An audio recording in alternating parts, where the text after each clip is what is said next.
Pradedam pirmą laboratoriją. Stulpelį A atliksim automatinį miražą langelį. Parašysim skaičių langelį A1, tai yra langelis A1, parašysim skaičių 1, Enter ir skaičių 2. Padarysim seką. Pažymėsim langelius A1, A2, šitaip. Prieisim prie dešinio apatinio krašto, kur yra juodas kvadratas, atsiras juodas kryžiukus ir traukiam seką, kol bus skaičius 100.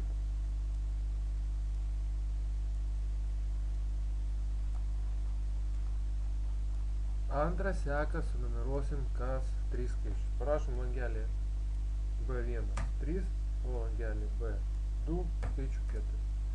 Pažymim šios du langelius ir prieinam prie dešinio apatinio krašto ir tempiam, pavyzdžiui, iki skaičiaus 100, tai bus 298. C stulpelį sukursim seką tokią.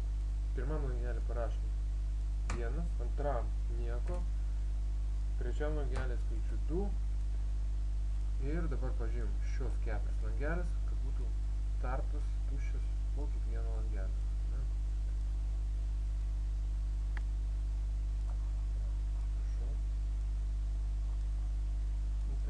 Galima pratęsti paspaudžiant dvigubai į šitą kvadratėlį, tuomet pratęs iki tos vietos, kur paskutinė buvo seka.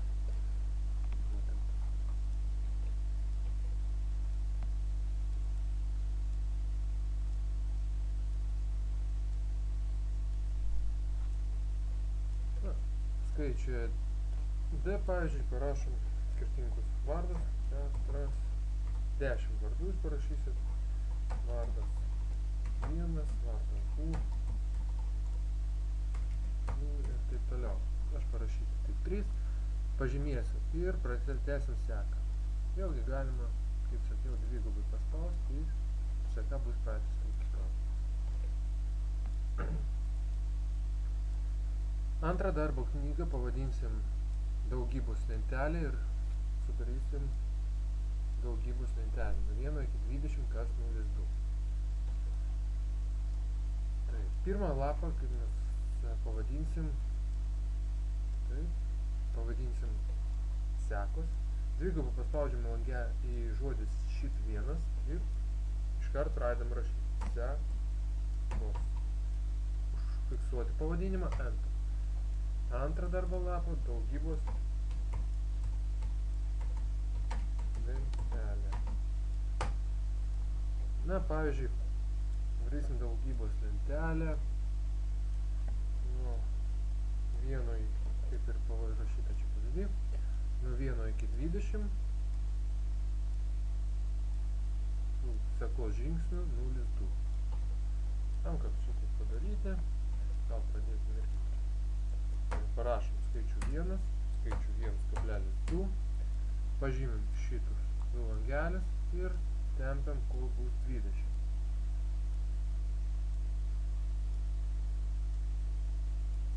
Taip. tą patį atliekam dešinę pusę, čia rašom 1,2, pažymim šitus du langelius, tempiam, kol pasieksim skaičių 20.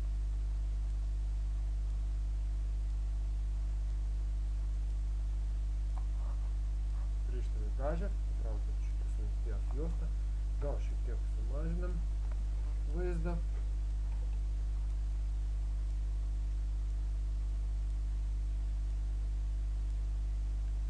Tai.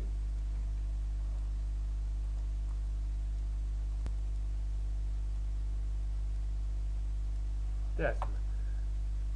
Įterpsim dar čia stulpelį ir įrašysim skaičių 1.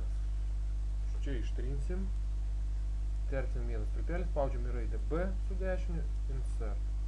Ir įterpsim dar vieną eilutę, viršų 1, 2 ir įrašysim skaičių 1. Dabar įrašom šioje vietoje skaičių 1 ir langelį B3 taip pat įrašom skaičių 1 ir paspaudžiam Enter. Norint, kad mums stulpelėje B daugintų va, šitas raidės A4 iš B3 pastoviai visą laiką turės dauginti iš B3 langelio. Turim pridėti dolerio ženklelį, tai rašyti tinkamą vietą. Visų pirma, formulę pradedam rašyti ženklų lygų. Dabar paspausim tos langelius, kuriuos turim sudauginti. A4 dauginam daugybos ženklas iš B3, spaudžiame langelį B3.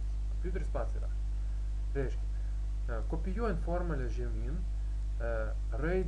langelis B3 neturi keistis. Ja? O jeigu mes neatliksim jokių papildomų veiksmų, tai paspausim Enter, dabar patempsim šitą formulę žemyn, tai mums daugins, atkreipkite čia dėmesį, daugins jau langelį B5 iš A6, o turi dauginti A6 iš B3, tam, kad šitas skaičius nesikeistų prieš tą skaičių arba raidę turim įrašyti ženklą, dolerio ženklą. Šitą. Dabar pabandom nukopijuoti šiek tiek žemyn formulę. Bet matot, dabar jau gerai, A5 iš B3, escape, šitam langelį A6 iš B3 ir taip toliau. Jau dabar gerai, bet ar tempiant formulę į dešinę pusę, mums bus irgi atitinkamai viskas gerai. Atkreipkite dėmesį, kad čia jau daugina B4 iš C3. C3 tai yra tinkama langelis, o B4 turėtų būti ne B4, o A4. Daugina A stulpelius iš trečios eilutės. Tam, kad skaičius B3 nesikeistų. Dabar įrašykim čia skaičius 3, ne B3, prašau, o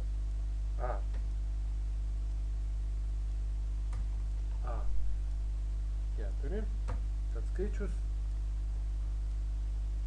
pastoviai būtų raidė A, daugintų iš raidės A, prieš raidę A turim įrašyti dolerio ženklą. Na, bet, aišku, mes formulę turim pakeisti va šitoje vietoje, prašau, prieš raidę A įrašom dolerio ženklą ir dabar galim nukopijuoti šitą formulę žemyn, spaudžiam čia dvigubai, kreipkim dėmesį, patikrinkim, ar viskas gerai. A99 iš B3, labai gerai. Judam į viršų, patikrinam, ar kopijuojant prieinam prie formulę į dešinę, viskas bus irgi idealu. Paspaudžiam į šį kvadratėlį su kairiu pilies klavišu, patraukim keletą langelį. Žiūrim, A4 iš C3. Na, pabandom dar šitą nukopijuoti, dvigubai spaudžiam šį kvadratą. Čia paspaudžiam, matom A5 iš C3 ir taip toliau.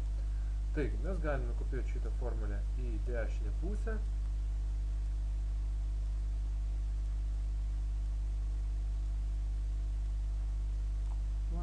Ir dabar šitą kvadratėlį spaudžiam dvigubai. Nepavyksta, tuomet reikės savarankiškai.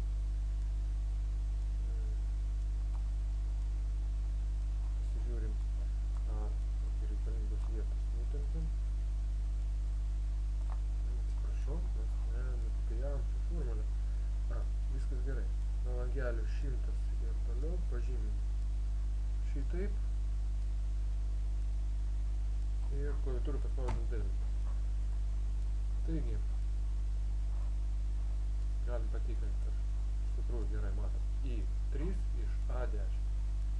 Šiame langelė A16 iš J3. Na ir taip toliau. Toliau.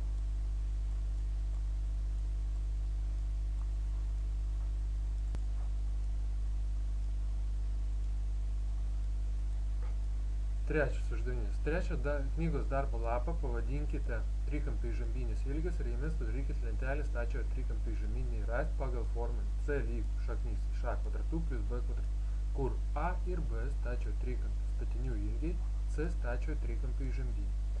Lentelė turi būti rašyti 10 stačiųjų trikampių statinių ilgiai ir apskaičiuoti atitinkamų trikampių žambinių ilgiai.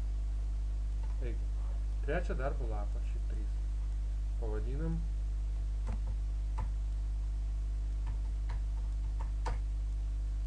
trikampių žambinių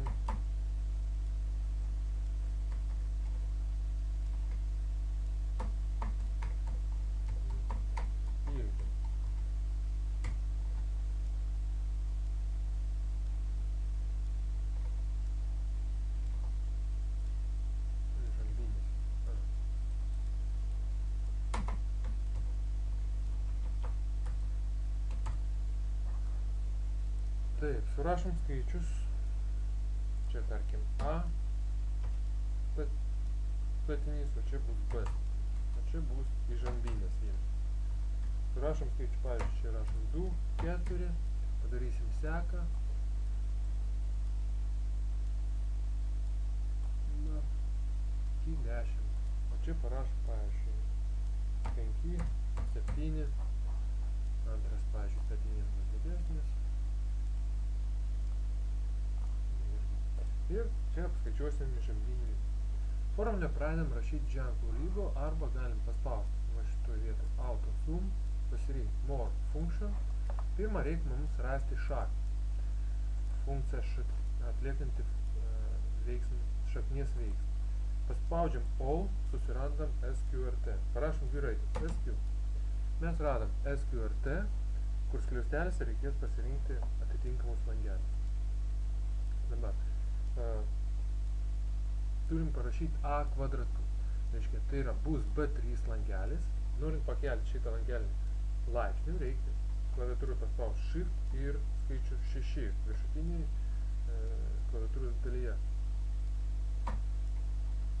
Turi būti anglų kalboj Shift ir kvadratu. Plius sekantis C stulpelis langelis C3 Shift 6 kvadratu.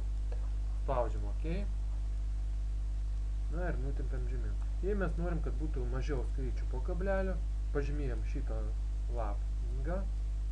Žymėti reikia taip. Prieinti prie langelio, kad atsirastų baltas kryžiukas ir paspaudus su kairiu klavišu traukia iki tos vietos, kurios norim pažymėti. Tuomet su dešiniu į pažymėtą sritį Format Cells pasirinkam langelį number ir čia jau siūlau 2 skaičius po kablelio, mes ir paliksim tokį ištiesį. Jei mes pakeisim čia skaičių 2 į skaičių 4, o skaičių langelėje C3 skaičių 5 į 3, pamatysim, kad tai bus 5. Kadangi A kvadratu plus B kvadratu, tai bus 16 plus 9, o tai sumuoja yra 25, o šaknis iš 25 daro 5.